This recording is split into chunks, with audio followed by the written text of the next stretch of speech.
Vasudevaya.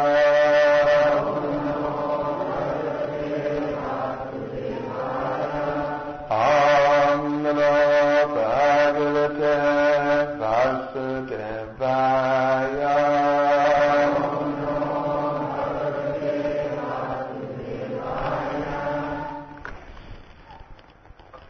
It's very nice to be here with you all. And today we are going to read Bhagavad Gita as it is, translation and commentary by His Divine Grace A.C. Bhaktivedanta Swami Prabhupada, Chapter 8.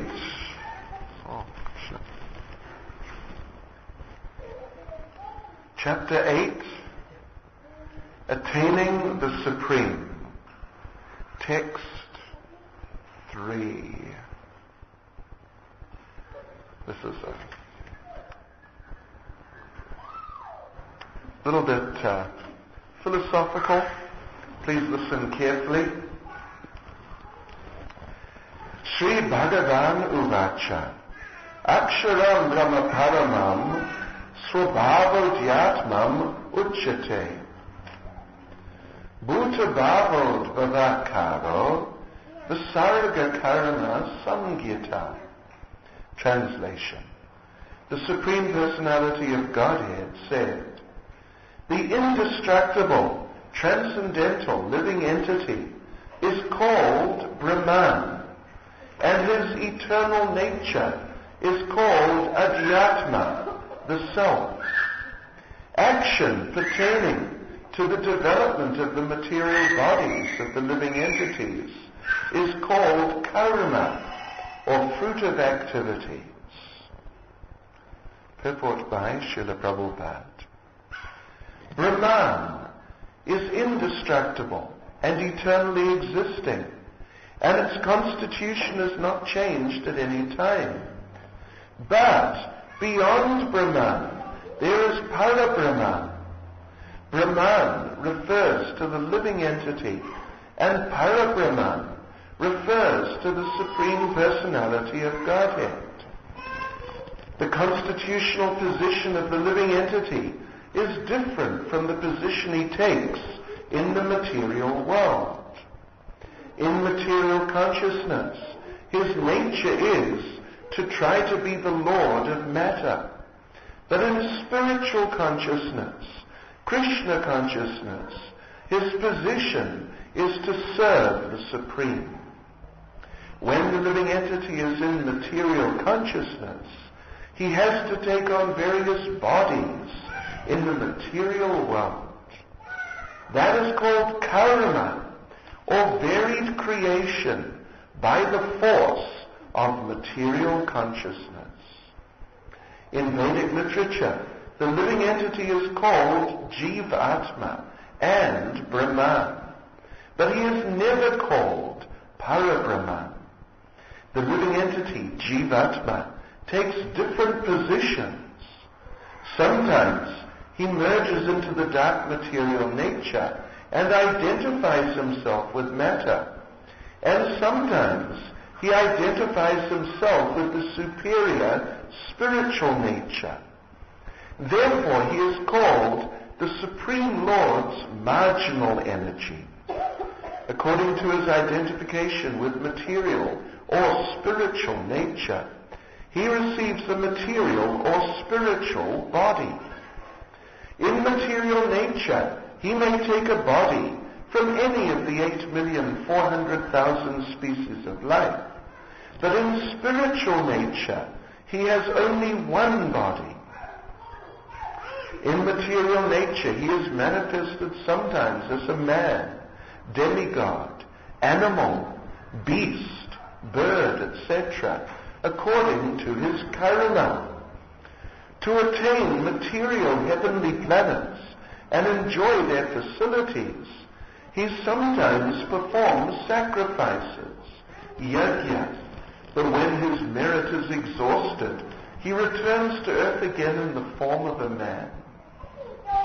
This process is called karma.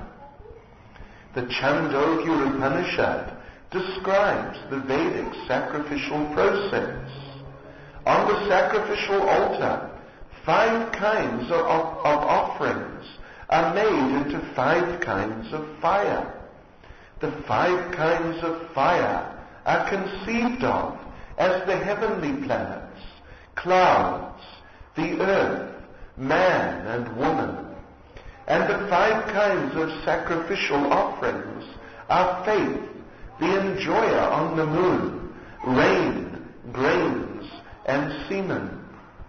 In the process of sacrifice, the living entity makes specific sacrifices to attain specific heavenly planets, and consequently reaches them.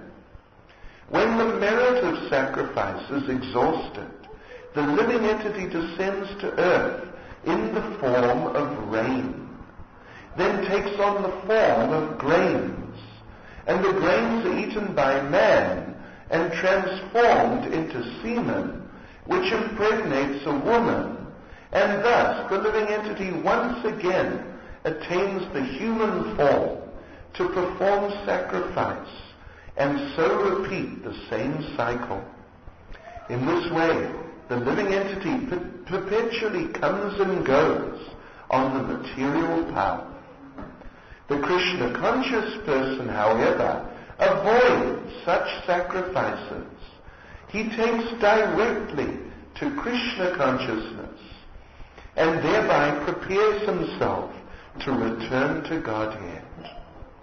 Impersonalist commentators on the Bhagavad Gita unreasonably assume that Brahman takes the form of Jiva in the material world, and to substantiate this, they refer to chapter 15, verse 7 of the Bhagavad Gita. But in this verse, the Lord also speaks of the living entity as an eternal fragment of myself. The fragment of God, the living entity, may fall down into the material world, but the Supreme Lord, Achyuta, never falls down. Therefore, this assumption that the Supreme Brahman assumes the form of Jiva is not acceptable. It is important to remember that in Vedic literature, Brahman, the living entity, is distinguished from Parabrahman, the Supreme Lord. I'll read the verse again. Sri Bhagavan Uvacha Aksharam Brahma Paramam Swabhavo Dhyatmam Uchyate Bhutavavo Bhavakaro Visarga Karana Samgita. The Supreme Personality of Godhead said, the indestructible, transcendental, living entity is called Brahman, and his eternal nature is called Adhyatma, the self. Action pertaining to the development of the material bodies of the living entities is called karma, or fruitive activity.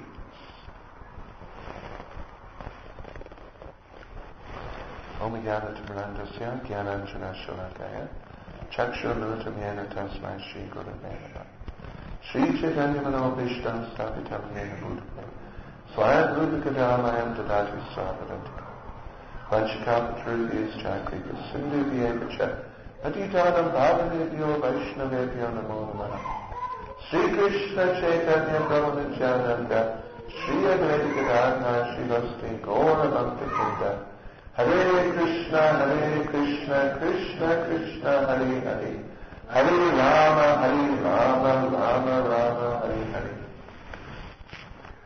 So, that purport is, as you probably, if you're listening, you will have seen it's fairly complex and quite philosophical. And, oftentimes people who have some interest in Krishna consciousness, oftentimes they find, not oftentimes perhaps, but sometimes, they find that philosophy in its deeper aspects a little difficult to digest, although they like the stories. Stories are very nice. Some people think the stories are just concocted to illustrate the point. You know, in other words, there is a point, and that is the main thing, and the story is just custom built to bring out the point. Not that the story is real, and the story happens to illustrate the point. A lot of people think like that the stories are concocted, just fabricated to focus on the point, but it's not like that. So both things are there, the points and the stories, because the points are realities, and reality is naturally demonstrated, or the different realities are naturally demonstrated in life. So we have to be able to see them nicely like that. Anyway, here, this is focusing on some philosophical points. They're very important philosophical points, so if any of you are sitting there with your head spinning a little about Adhyatma, Jivatma, Brahman, Parabrahman, Swabhava, Karma, and other things, sacrificial processes, and we should try and grasp these points, because these very important basic points here, actually at the beginning of the 8th chapter, Arjuna has asked Lord Krishna, please explain to me these things. Well, in fact, just before that, at the end of the 7th chapter, Krishna mentioned these terms, like Brahman, the self, Karma, Parabrahman. Krishna mentioned these points at the end of the 7th chapter, and then at the beginning of the 8th chapter, Arjuna asked, well, what are these things? So here then, Krishna is describing some of them. There's several actually. Here Krishna is particularly addressing 3. Brahman, the self, and karma. So these are 3 very important elements in reality, the greater reality of this material world, and this material world as a subset of the spiritual realm. If you're familiar with Srimad Bhagavatam, then you would know on the front cover there's a picture, a painting of what is actually the spiritual world. It's like a sky scene, blue sky, and then there are all these planets here and there, which are the different spiritual planets in the spiritual realm. And then in one corner of that effulgent, bright, spiritual realm, there is a dark and rather sort of dingy-looking little area. That is the material world. And if we had a microscope, Srishinatai Gora Hare Ki, Srishinatai Sachisuta Ki. So if we had a microscope or something like that which was powerful enough, and we focused in on that dingy, unpleasant-looking dark cloud, which is the material world, which is in the bright, effulgent, and unlimited spiritual world, if we had a microscope which could focus finely enough, we would find Lenasia and the various other places where we are residing, Rand Park Ridge, Rudaport, and wherever else. Yes, so we're in the material world, which in terms of that conception of the overall situation, like the total kingdom of God, totality of existence, the material world is just a small part, and it is a dark and unpleasant part. It's not like the spiritual world which it is sitting within, which is bright and effulgent and blissful and glorious and wonderful. It's something like a dark cloud which is just in the sky. That's the idea. Just like sometimes if you fly in an aeroplane, it may be on ground level when you take off, it may be a storm, completely overcast and raining and very unpleasant like that. But then as soon as you break through the clouds and go above the clouds, you find that actually it's this brilliant, bright, wonderful, clear sky, just like a perfect day. So actually it's like that. It's like that.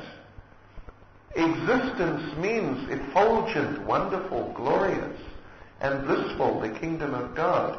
But the material world is like a dark cloud which just happens to be in some little corner of that wonderful spiritual sky. But unfortunately we are within that dark cloud, so we are seeing life in those terms. Material terms of birth, death, old age and disease and all these unpleasant things. Whereas actually beyond the cloud, just like, the cloud is low, and when you fly up through the cloud you see the vast sky, so that the cloud of material nature is very small and just superficially covering a small part of the spiritual world. So there we are anyway in Lenasia and various other parts of Johannesburg which are fully certified as being parts of the material realm.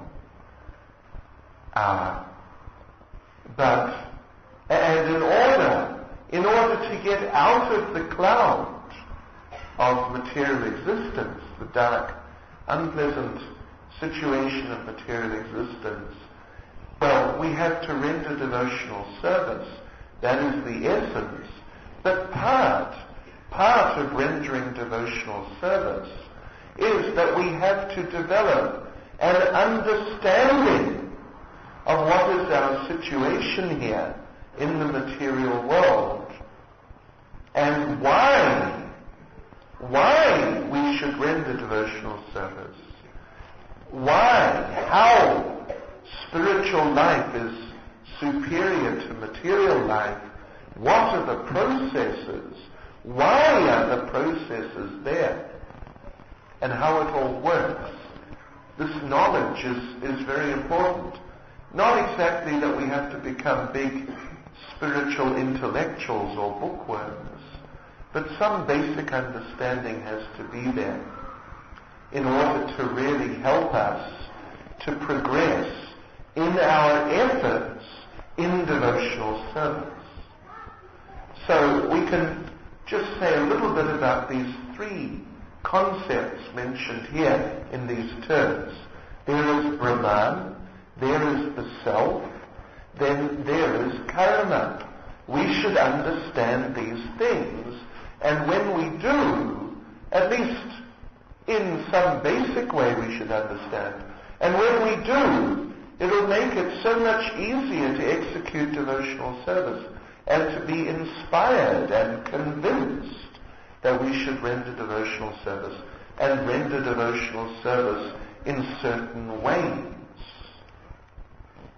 Yes, so Arjuna had asked, what is this Brahman? And Krishna answers, the indestructible, transcendental living entity is called Brahman. So, in other words, we are not Indians or white people or Africans. We are not men. We are not women. We are not old. We are not young. None of these things we are. But we are Brahman. We are eternal conscious living entities. And of course people, they don't understand this. People think that, no, I'm a man, I'm so many years old, and so on and so forth. I have my family and my relatives and so on.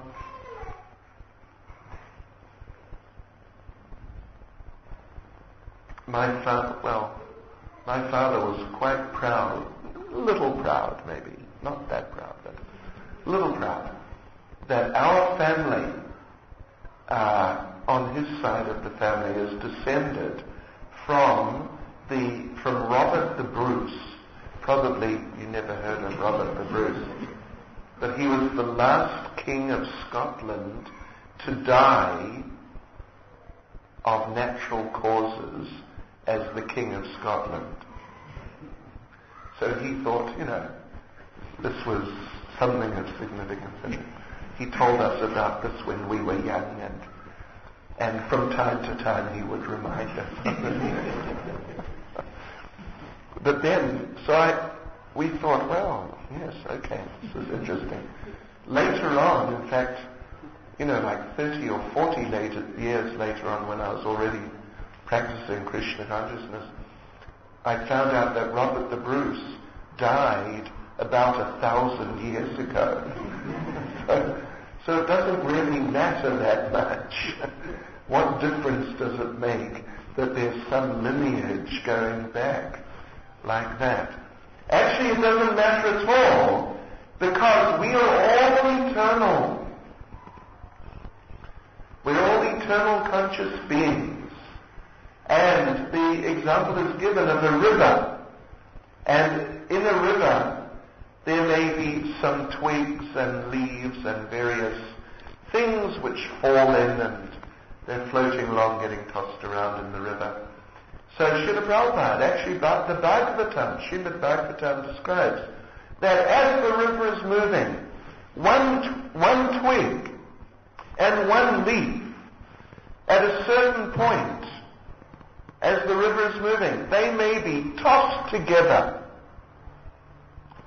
And then, a second or a few seconds later, as the river moves again, they're tossed apart, and they never come together again. This is like our situation in the material world. Yes. This is like our situation in the material world. But, in other words, this lifetime is like that period of time when the twig and the leaf are together. And then, before we were born in this lifetime, it's like when the twig and the leaf were apart. And then after we die, it's like when the twig and the leaf are again thrown apart. This is the idea. But in the meantime, we think that this is very significant. My family, I am descended from Robert the Bruce 1,000 years ago, and this means something, and therefore I should feel important. Yes. So this is illusory. This is illusory. Actually, I'm an eternal living entity, and this material body I have temporarily, and it is not me. It is just like my clothes. We all have clothes, and every day we change our clothes, and every now and then we get new clothes, and eventually we discard some of the old clothes over a period of time. So, can you remember the clothes? If you're now a sort of middle-aged person, 50 years old maybe, can you remember the clothes that you had when you were 21? Not really. Maybe you can remember something, but certainly you can't remember. And certainly you can't remember in detail, and certainly it doesn't matter. It doesn't matter what clothes you had 30 years ago. So like that, we're eternal persons, but we are taking these temporary material bodies. Now we have this body, but 30 lifetimes ago, or 300 perhaps even, what sort of body did we have then? We have no idea at all, and it doesn't matter. It makes no difference. Perhaps you were the king. Maybe you were Robert the Bruce himself. But that doesn't mean that today you are not some ordinary person living in Lenasia, in material terms. You are. And that is your situation that you have to deal with. And whatever you were, perhaps you were a demigod even, but what difference does it make today? Today you have to deal with life as it is today. Yes. But every lifetime we think that this is very important, this is reality, this is all important, I have to make a success of this. And we try hard to do that, but in 300 lifetimes it will not make any difference whether you did make a success, whether you made a success of it this lifetime or not. In 300 lifetimes from now, it will not matter what happened in this lifetime. But still people are so concerned. Yes. So, actually, in Srimad Bhagavatam in the 9th canto, Srila Prabhupada makes the point in one purport that every living entity, when they first enter the material world, their first birth is as a Lord Brahma, who is the creator of this world. In other words, very big, powerful person. But none of us should get puffed up saying, yes, well, I was Lord Brahma. You are still just here in Lenasia. And your having been Lord Brahma, today it has nothing to do with anything really. You are just confronted with life in Lenasia. So we should get out of the situation of thinking that I am whatever this material body happens to be in this particular lifetime. But rather we should understand, I am Brahman. I'm an eternal spirit soul. And then when it comes to religion, and when it comes to what we're trying to achieve in our lives, particularly spiritually or in terms of religion, we should understand our religion, our efforts in religion should be to realize my eternal nature, and to go to that eternal place where I belong eternally. Not as most people think when they think about religion or what they're trying to achieve in life. Not that my religion or my goal in life is to simply live comfortably in this lifetime, get money, either by working hard or by praying to God. It's just the same thing, really. It's just the same thing. Generally, people are thinking like that. What is religion for? Religion is so I can get things for my daily life by the grace of God.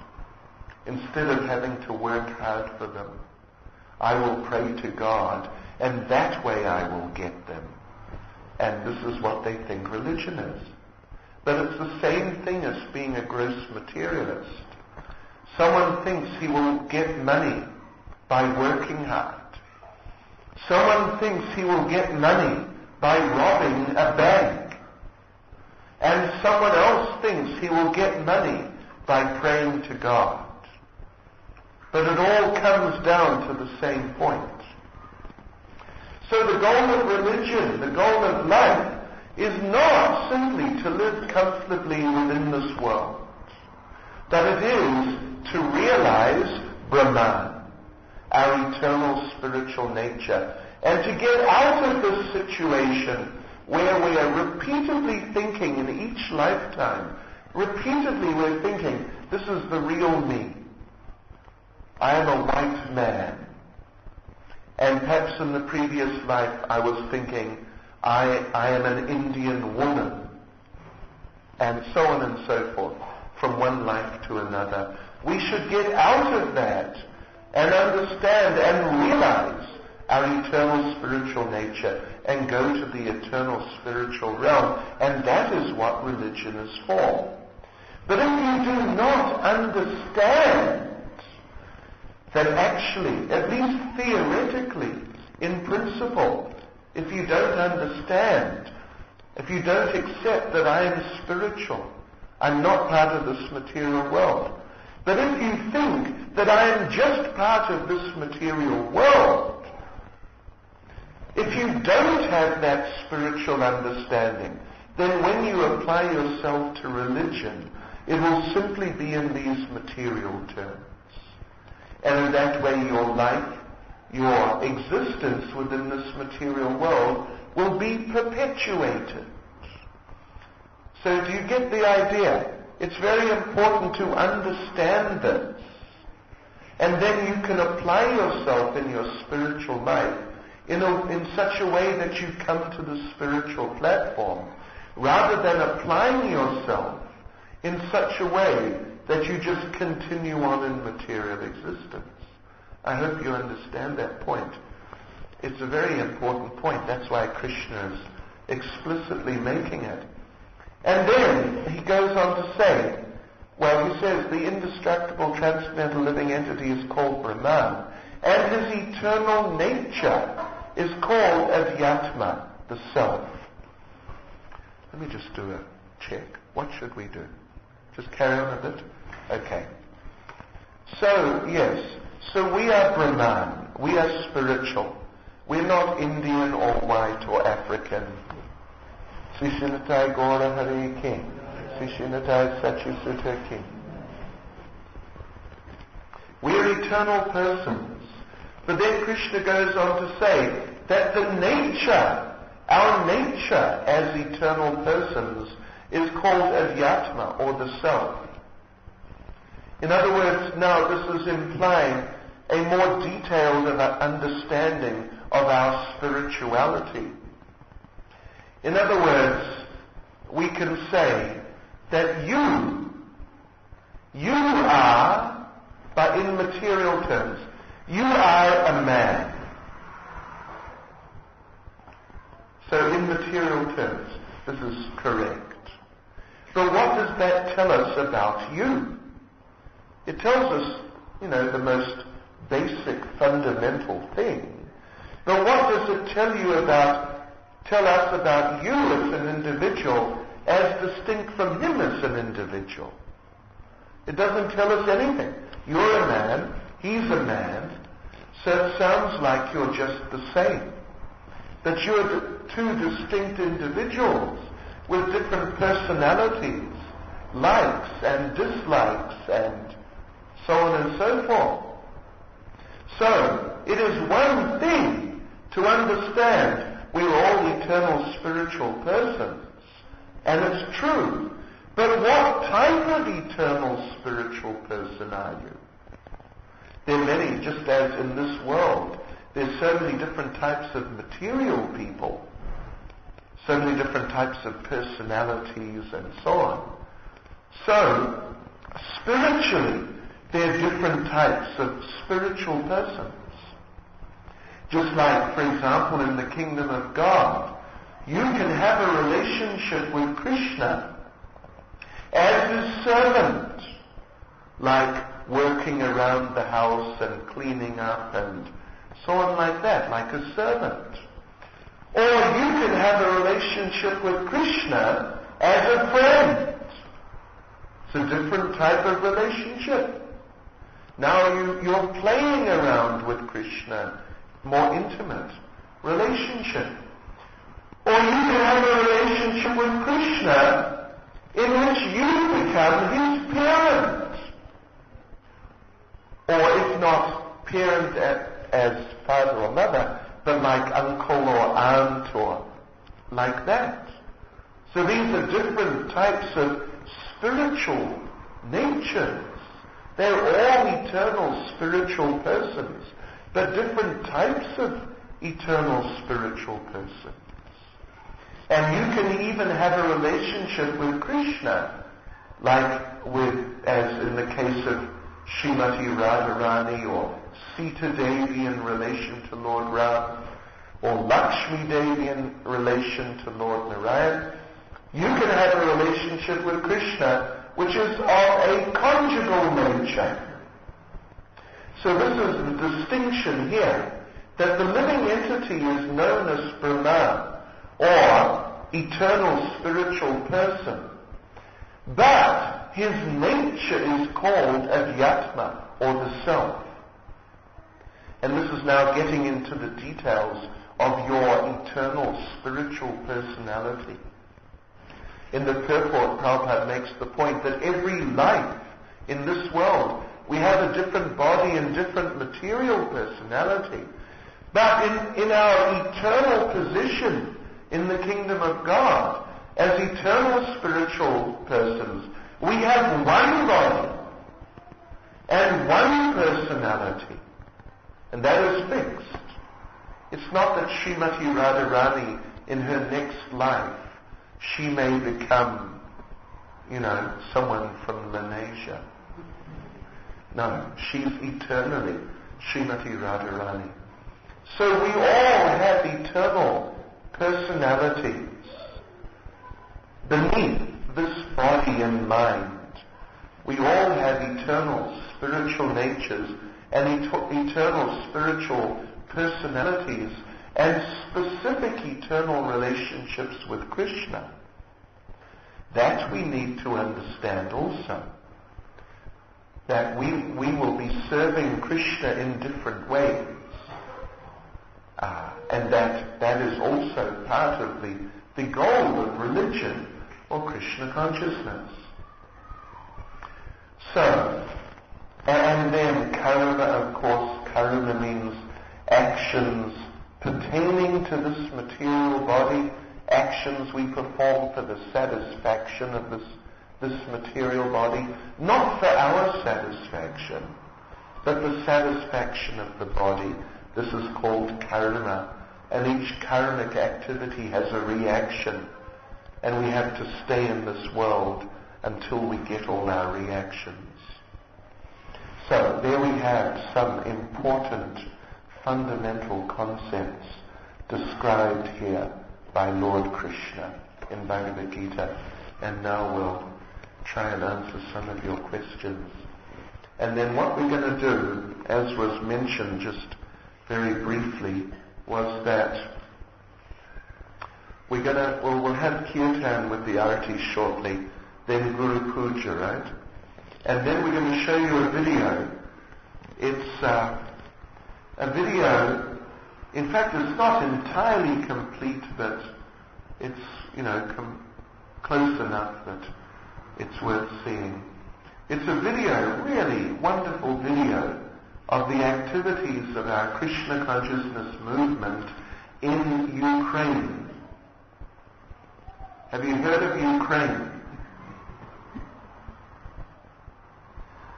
It's just north of Johannesburg. Keep going.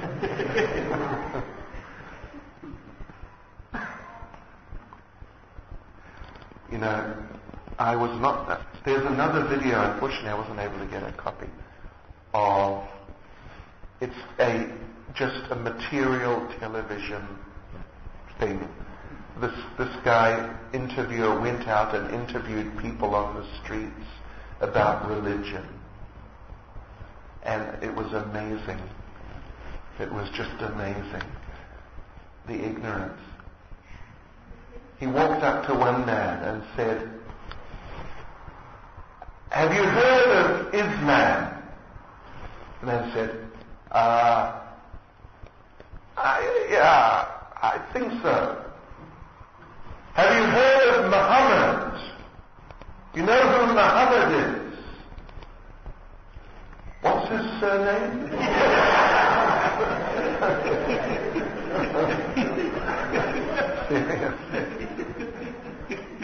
Then another person, "Have you heard of Jesus?" Yeah, I heard of Jesus. "When was he born?"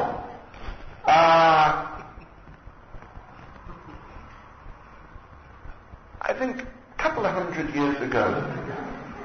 Or like 1800 or so. I think so. It was funny. Anyway, this is a video about the activities of our movement in Ukraine, which is sort of in between Russia and Germany, you could say, or something along those lines. I'm sure we've heard of Germany. So it's up there. And the activities of our movement there is really amazing, actually. So that will show you shortly after the Guru Puja. Right now we'll try and answer a few questions. Please clarify the fact that sometimes we read from Srila Prabhupada's books that each universe comprises of 14 planets, and sometimes it's said that there are millions of planets in each universe. Yes. Well, sometimes it's said, not that there are 14 planets, but there are 14 planetary systems, 14 levels, from the very worst up to the very best, and then in between. So there are 14 levels, from worst to the best. Different types of planetary systems, and each system has many members. Many different planets are there in each system, and therefore there are millions of planets. Yeah. Just like we have in South Africa, we have millions of people, but they're broken into male and female, right? 2 types. So it's like that. 14 types of planetary systems. And where we are now, this planet Earth, is part of the middle planetary system. It depends how much in detail things are analyzed. Sometimes it is said there are 3 planetary systems, lower, middle, and higher. But it's just, taking the 14 and grouping, making 3 groupings. The lower 5 or 4 or 5, the middle 4 or 5, and the top 4 or 5. It's like that. What made me join the Hare Krishna movement? Well, I would say that it was the only thing which really seemed to make good sense at a point when I got to a certain point in material life. I got to a certain point and my eyes were becoming opened to what was really going on in this material world.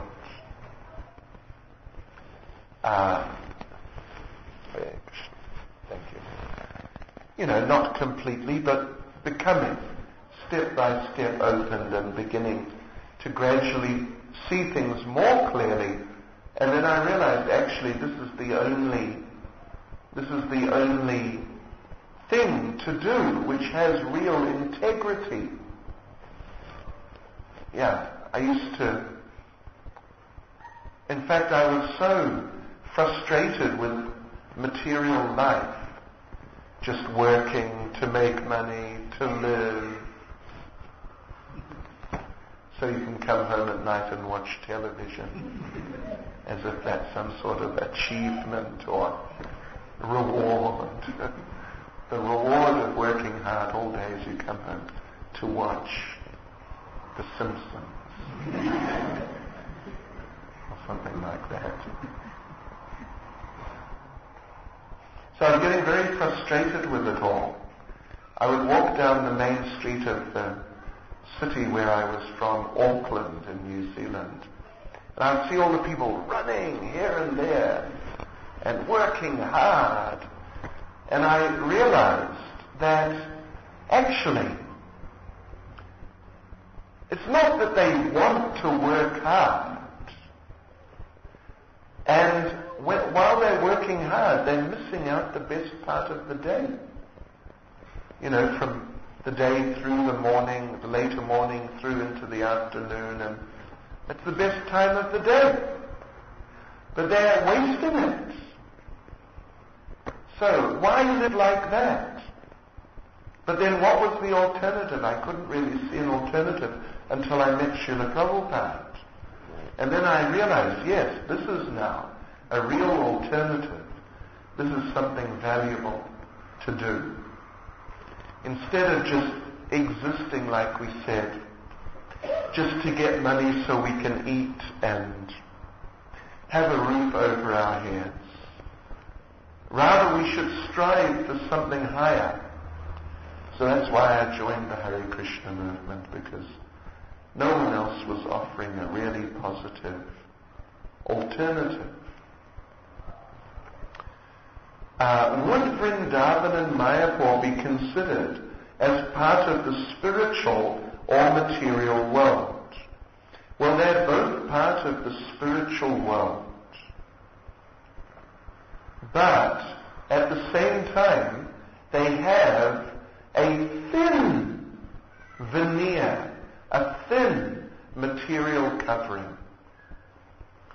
But if you're in material consciousness, you will see them in terms of the material covering. Even though it's just thin, actually there's a very deep spiritual existence there.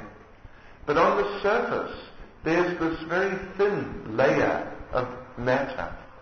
But when we're in material consciousness, we'll see it like that. Therefore, sometimes people, even sometimes new devotees, go to Vrindavan and they think, oh, it's so dirty, and it's so hot, and some of the people are not nice. And they think, what am I doing here? I'd be better back in Lanesha. But it's just on the surface. Beneath the surface, if you can penetrate a little, then you feel a very wonderful spiritual reality there. And that is actually what the place is about.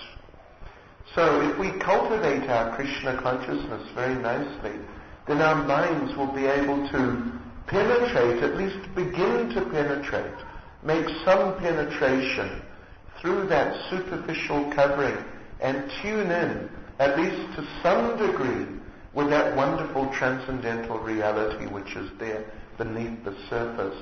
And then we find that it's so wonderful, so nice. It's just amazing, actually.